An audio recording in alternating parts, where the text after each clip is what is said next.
The A-List Podcast is brought to you by FanDuel, the exclusive wagering partner of the CLNS Media Network. This episode of the A-List Podcast is brought to you by FanDuel, the exclusive wagering partner of the CLNS Media Network. Sign up now at FanDuel.com/Boston and get a no-sweat first bet up to $1,000. That's $1,000 back in bonus bets if your first bet doesn't win. Hello, everyone. Welcome into the A-List Podcast. Sherrod Blakely, Gary Washburn. I'm Kwani Lunis, and we have finally come to the end of the road. Cue the music. Why are you going to bring Boys and Men into this? Actually, what's his name was singing that yesterday? Our good friend, Mark Spears. He was standing on the parquet floor singing. He was saying it's so hard to say goodbye to yesterday. And he said someone should make a reel out of that. Clearly, Celtics fans wouldn't be too easy, but not today. Let's just get right into it. Rip the bandage off because there's a lot of healing to be done right now. What's first reaction? Game 7, they lose at home. The Celtics are done. The Miami Heat are moving forward to play the Nuggets in the NBA Finals. Shooting was terrible. There are so many things we could say, but what's your first reaction to the Game 7 loss? Incredibly disappointed.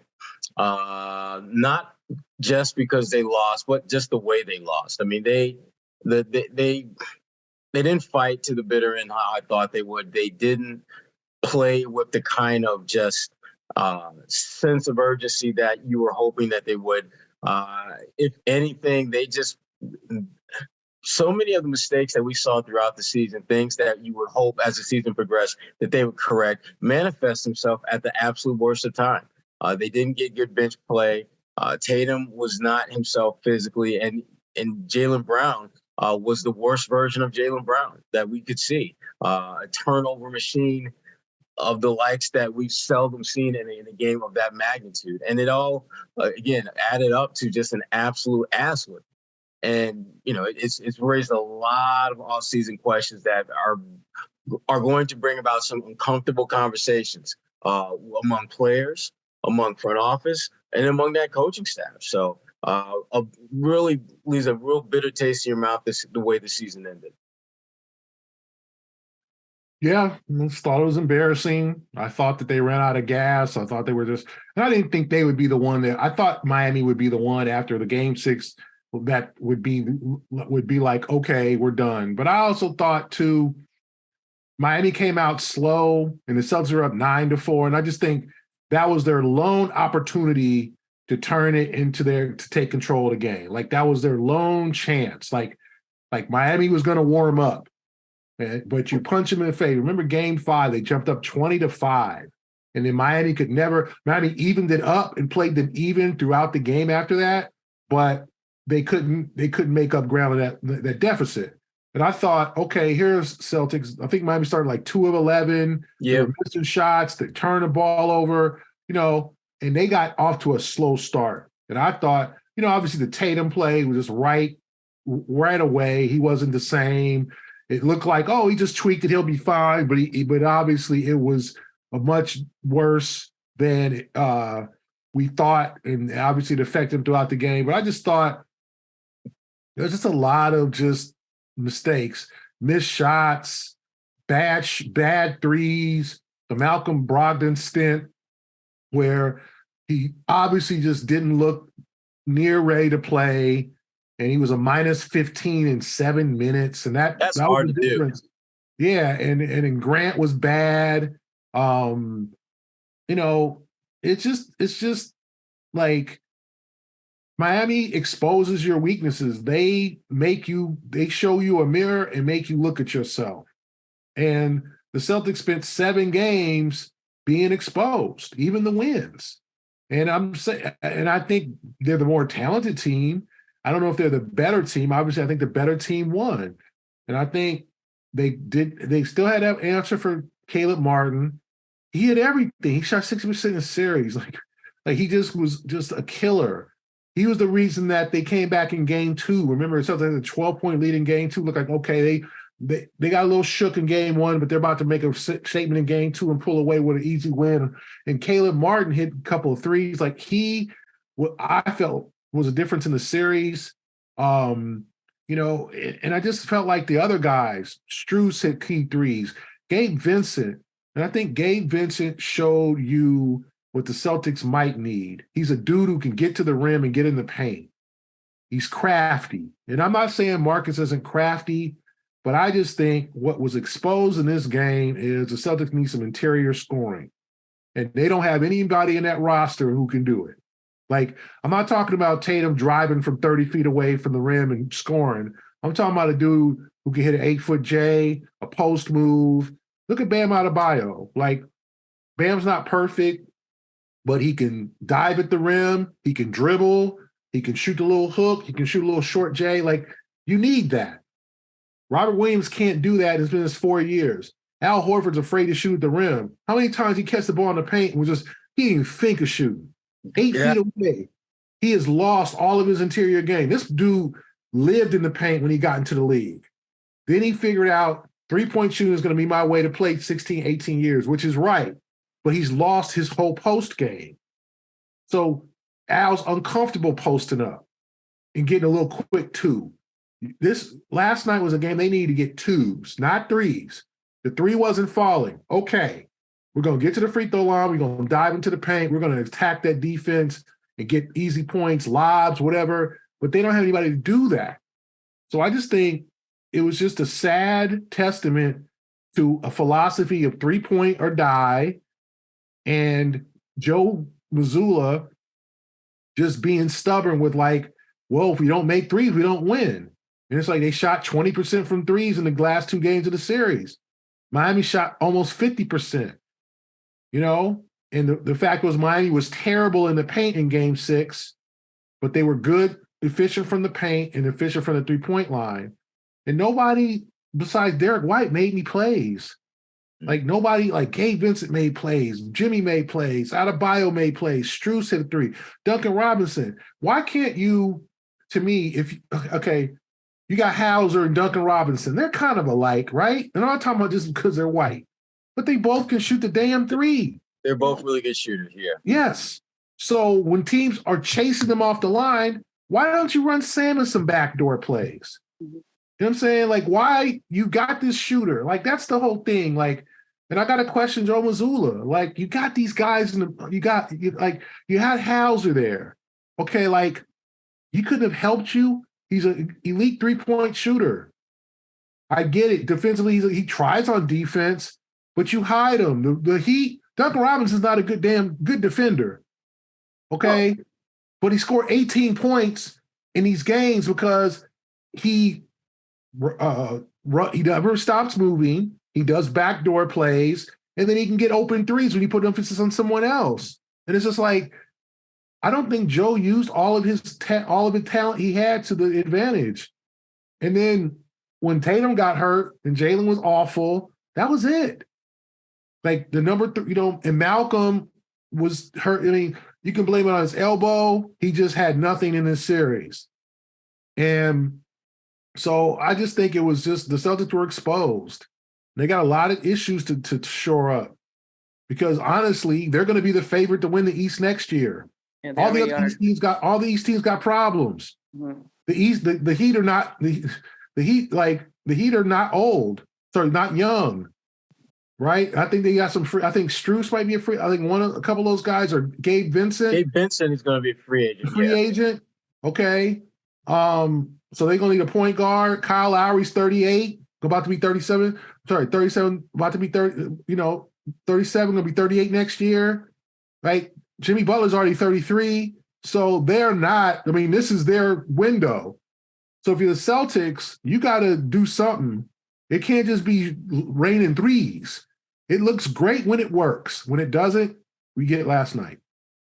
Yeah, and last week we kind of rationalized the fact that it's not solely his fault. But to your point, this is a big game where you have to make adjustments. And honestly, it feels as though like it's good that they got out in this round because God forbid they sneak past Miami and then now they're embarrassed even on an even bigger stage. I think this hopefully was a lesson learned, but quickly, because I don't want to make excuses for them, but I do think that we should acknowledge the 2 serious ish injuries that occurred. So Jason Tatum sprains his ankle first play of the game, but then Robert Williams, which was just reported today, and I can say I've actually seen the video of him vomiting throughout the game, and it looks like he was dealing with something very serious. Like at one point, you see it all over his jersey. What do you think? There's much to be said for the fact that those two were clearly not, playing on limited strength, but also there might be other injuries or illnesses that we might not be aware of just yet. What do you think, Gary? Well, yeah, I mean, I definitely, you got to take Tatum's injury into account. Like, he just wasn't the same. It's unfortunate. He went up, he attacked the rim. He kind of lost his balance when Vincent kind of stood there. Then he backed up and he rolled his ankle, kind of getting, backing up, and it looked bad. Mm-hmm. And I'm sure we'll find out that it was grade 3 sprain or whatever it was that might have taken, and he tried. But other guys got to step up too. And the fact is that, if Brogdon isn't cutting it, you got to put somebody else in. This is what you got all this depth for. But that's what, quite honestly, Brad Stevens got to take, your midseason acquisition was Mike Muscala, who didn't even play in the playoffs. Yeah. Your free agent signing was Blake Griffin, who didn't play in the playoffs. Like, and I'm talking about, like, okay, the Heat, they got Kevin Love. I'm not saying Kevin was, rendered, like, he didn't play much toward the end, but he did play early. He did make a difference in game 2. Mm-hmm. Or it might have been game 1. I'm not saying Kevin Love's perfect. He's on the back 9, and, who knows if he'll be in the league next year. Maybe he'll be into somebody's bench. But you bring in Cornette, and you bring in Blake, and you bring in, Muscala, and they're like, either Joe thinks they're unplayable or everybody thinks they're unplayable. So you don't have that depth that you thought you had.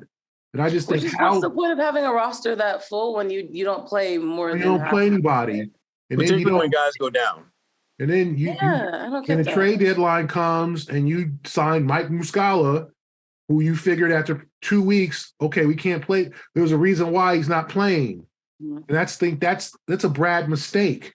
Like, you got to sign a guy who can contribute. That's what the trade deadline is for. They got a guy in there who's just like, okay, he can shoot, but somehow they didn't have confidence in him because he was on the end of the bench. Like, it's like, I don't know whether it's Brad or Joe, but the Pritchard stuff was, even to the me, Grant Grant thing, like, it was just like, you got all these guys sitting there and they don't play. And I'm not saying put Blake in there for key minutes, but if you're having trouble rebounding and need some physicality, maybe he can give you something, because to me, Al, this is a series that Al got really exposed for his age and his limitations. Sure. They didn't sign him to an extension already. Like, I don't know how much you can rely on Al next year. Because as an elite defender, as a 3, like, the 3 wasn't going down. He doesn't score in the paint anymore. Now, I think Al's an amazing guy. And he did what he could for, like you said, his age this year. You could tell he was hungry. He would step in with plays. Defensively, he wasn't very good against Adebayo. He had that big block in game 6. Like, he's had his moments. I'm not saying don't get me wrong, but he's a 36-year-old big man, right? Almost 37 next week. He'll be 37 in a couple of weeks, or I think next week or something. I remember someone said during the finals. Yeah. So he'll be 30. He's 37. He'll be 37 next year.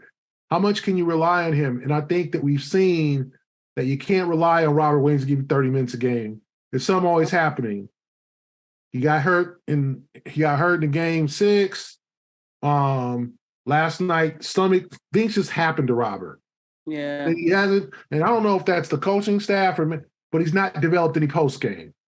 Yeah. And so he's like, just a and last night's a game where you needed that, and no one was he would have been the guy. You needed somebody to go one-on-one, get to the free throw line, like how they had isolation with Adebayo, and like you need. And I'm not saying Bam ain't perfect, or Bam is like Robert should be looking to Bam, but Robert don't have that handle the ball, put it between his legs.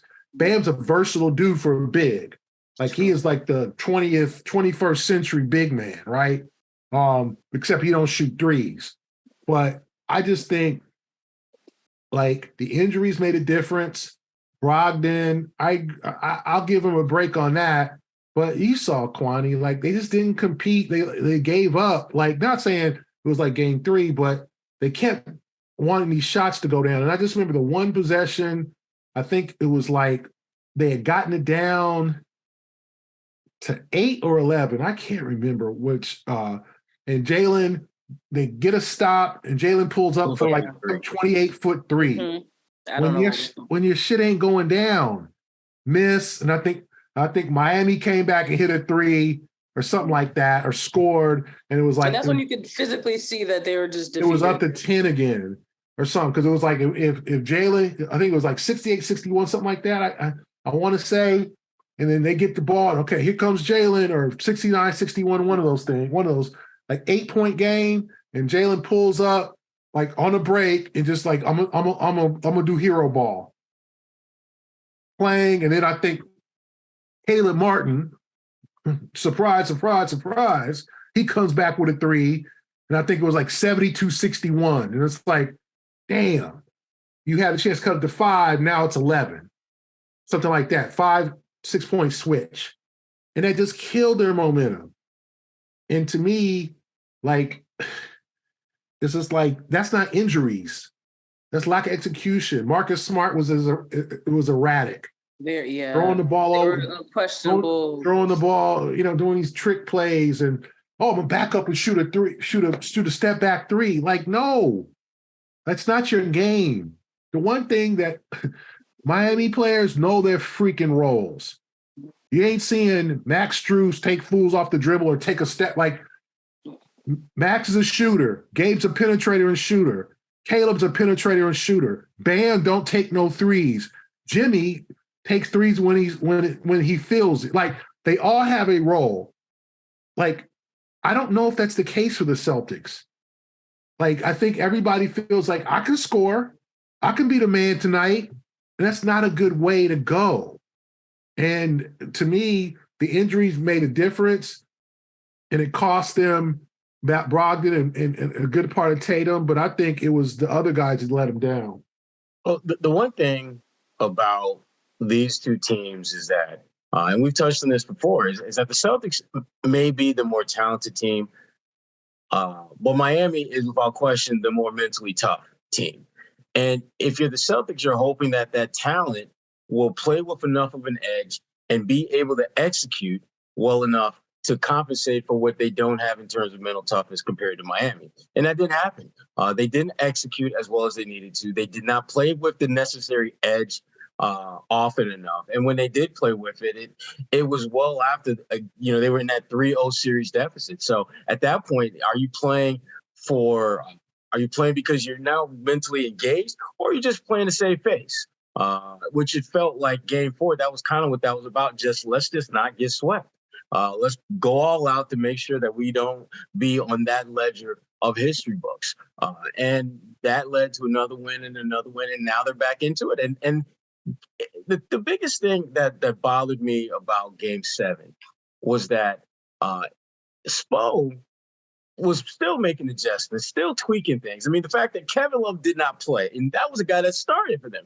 The fact that Zeller did not play, their first big off the bench. He made the adjustment based upon what he'd seen, that I'm going to go super small, and I'm going to force them to either go small with us, or if their bigs are hurting us, then we can get out of it. But we're going to do something that I, as a coach, feel is going to work and tilt this series in our favor. And that never happened with the Celtics. And there were so many opportunities for them to do a really small tweak that could have made a world of difference. For example, when Miami went to the zone defense, and Gary, you touched on what I was thinking about during the game.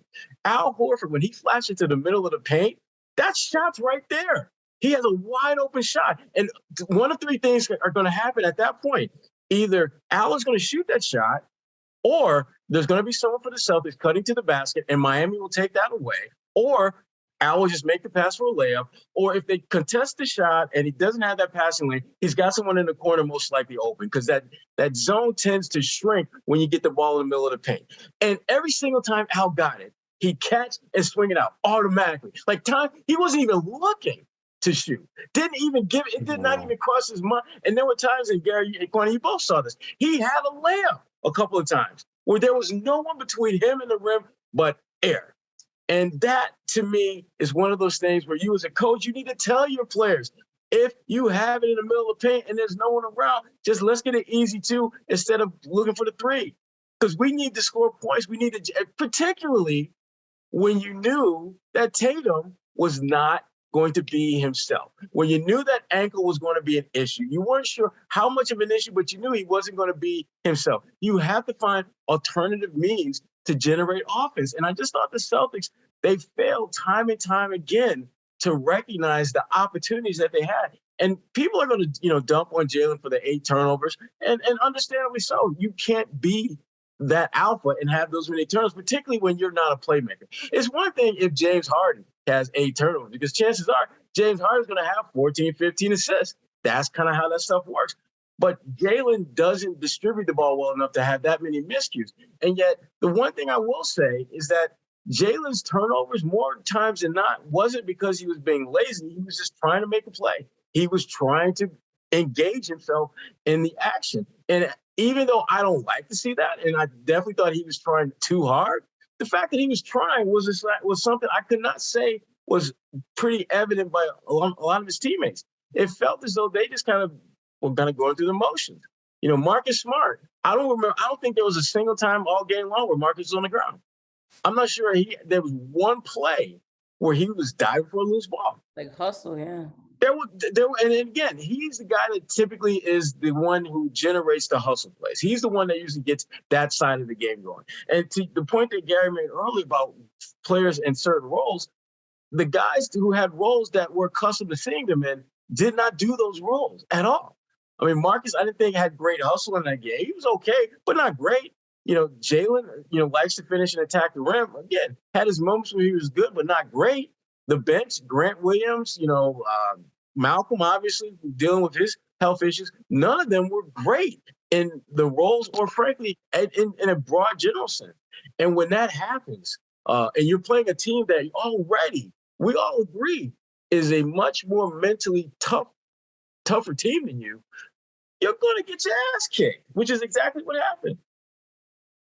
So if we had to break it down and dish out a slice of blame pie for this Celtics team, who would you give the biggest slice to now that it's over? Jason Tatum, Jalen Brown, Joe Mazzulla, or you can add someone else into the mix, but those are the main 3. Mazzulla. I would say only because of the people that we were talking about.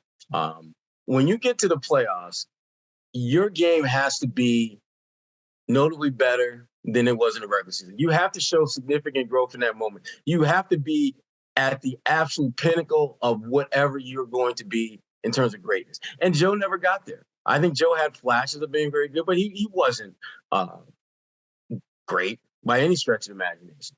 And Jalen and Jason, they had moments where they reminded us why they were first and second team All-NBA. Didn't have enough of those moments, but they certainly did enough to remind you why they're so widely considered among the best players in the NBA. Joe Mazzulla looked like a rookie head coach, going against arguably the best head coach in the NBA in Eric Spoelstra. And there were the obvious changes that Spoelstra made as far as like lineup changes, but there were more subtle ones, like the way that he tweaked his zone defense and the way that he utilized his personnel. I mean, let's be honest.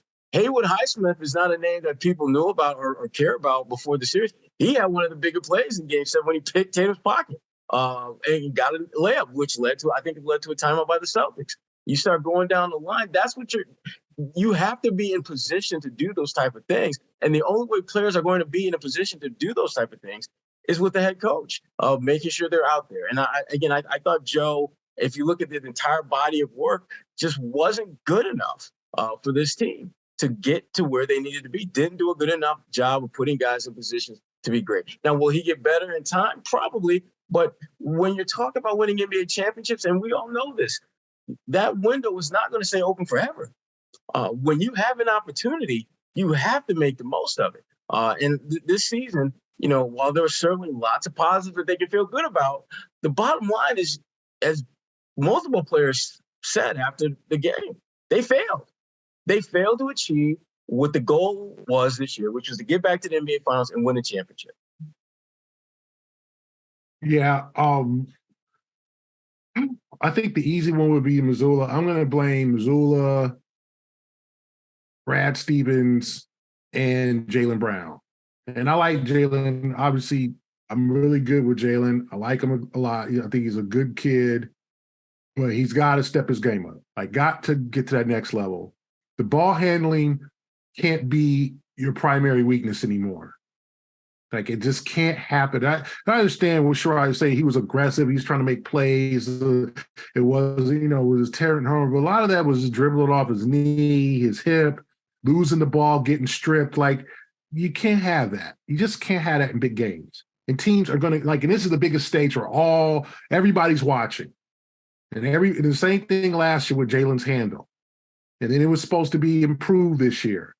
And he works with Tony Dobbins, and I like Tony. They working hard, but it's Jalen's it should be a wake-up call. Get into the lab, Jalen, and get to that next level.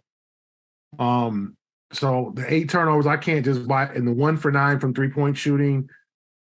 When he's got a reliable mid-range game, and that they were inviting him to shoot it at times, but he's also got to work as a playmaker. He's got to be able to pass the ball well. No more just I can put the ball in the hoop. You got to look at the numbers. Jimmy Butler, 28 points, 7 rebounds, 6 assists. Okay, and who's second? He was second to on assists for the Heat. Adebayo, who had 7. That's all around play. Okay, Jalen had 5 assists with his 8 turnovers, but 8-to-5 turnover ratio is terrible. Tatum had 4. Tatum was trying to do a little bit of everything. He had 4 turnovers. Marcus Smart had 4, but I'm blaming Brown. I'm going to blame Mazzulla for, like you said, lack of adjustments, that stubbornness. I feel like the stubbornness is just the stubborn act is old. Okay, you're getting lapped. You got a lot to learn. And I don't think he's arrogant, but just like I got this, and no, we don't need to change that. No, you do need to change some things. You did need to become a better defensive team.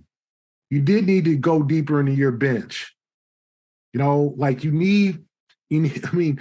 the Heat went 8 deep, if you call Haywood Highsmith, but Kyle Lowry was a plus 26 in his 24 minutes. Duncan Robinson had 10 points. He was a plus 17 in his 20 minutes.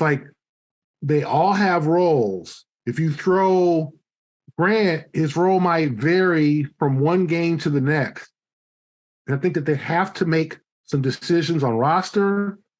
They have to get some defined roles, and they got to get a better offensive system. They got to score in the paint. That's Joe. And I blame Brad for, again, having a bunch of guys on the roster who don't – Hauser, Pritchard, Cornette, Muscala, Justin Champagne, who's just there for the ride, and Blake Griffin. You got 6 guys on the roster who just don't play. Right. And can't play in the playoffs. And that was a problem last year, where you had all these guys on the team that were nice guys that were occupying roster spots. And it's just including Hauser, but this was supposed to be the year that Hauser took a step forward and was really ready to contribute on the playoff team. Okay, because they saw how they botched the whole Max Strus thing, right? And don't think Strus doesn't remember that getting cut so they could sign Taco Fall. Which Taco Fall did address that today. I will read you the tweet if you haven't seen it already. Oh boy! Just because it is relevant, I was I need to bring this up. So Someone, C's had student camp and cut him for Langford and Newsmith. That's what some fan thought. But someone quote tweeted saying, no, it's even worse. They cut him for Taco to keep Taco. Taco replied, wrong, Keith. Also, I'm just grinding, enjoying my family, and minding my business. Please leave my name out of this. And congrats to my guy, Max. Just a little, that was 3 hours ago on Tuesday. So he's very much in the loop, but continue. I felt. Yeah. But I just think I blame Brad too for not, you had Jawan Morgan, you had dudes on his roster last year that were nice guys, but can't play. And I thought Hauser is what I'm like, I thought he was supposed to stretch the floor. And I just think what Spoelstra did, because remember, Duncan Robinson out of the rotation, then Tyler Hero got hurt. So what a good coach does, and I'm not saying Mazzulla can't get to this level one day, is these are your strengths and weaknesses. I'm going to put you in the game to accentuate your strengths. Just work your ass off on defense, Duncan. I'll help you get open threes and cuts to the basket. Okay, you'll play 15 minutes and you'll have a defined role. Max Strus, just play tough defense. I'll get you open threes, because all those guys got limitations. And we'll see how those limitations fit against Denver, which is a deep, deep, deep team. Denver got bros on the bench. They have plenty of dudes. And the Celtics were supposed to change that this year. So I blame Brad too. All right, final question for me. What is the biggest question that you want answered about this season? You got for the it, Gary. Celtics, obviously.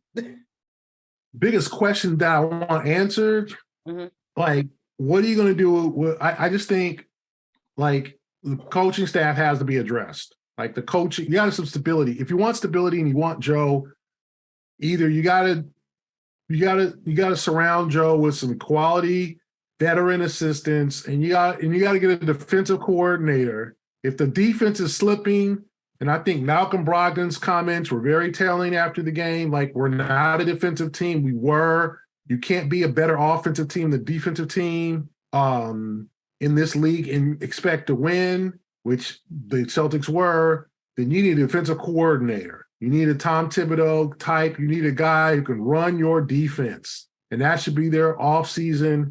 Like, don't even pick up a ball the first 2 weeks of training camp. Work on defensive stuff.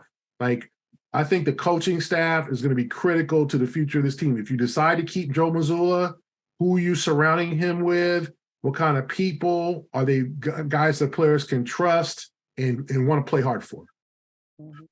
Yeah, I mean, there's a lot of questions, but for me, the biggest thing is how are you going to address the holes in your coaching staff? And Gary touched on a couple of them. Specifically, how are you going to address your defense? I mean, when your defense was exceptional and it was the bedrock of what you do, you got to the NBA Finals. When you made it a secondary thing this year, where it was about 3-point shooting and offense and defense, we'll get our defense. It'll just come together, I guess, magically somehow. And it didn't. And then you find yourself, oh crap, we got this Miami Heat team shooting 50% from the field, 60% from 3-point range, or vice versa, for basically the first 3 quarters, and we're swimming upstream the entire game or entire series. So how the Celtics address all those holes in that coaching staff? We're talking about filling, Will Hardy, Damon Stoudemire, and plus there's going to be at least 2 others, I imagine, in that coaching staff who are not going to be back next year because they're going to look into opportunities elsewhere, probably with Ime Udoka in Houston. So how are they going to fill that out? And specifically, are you going to get the type of coaches that can amplify what has to be at the essence of who you are, which is defense?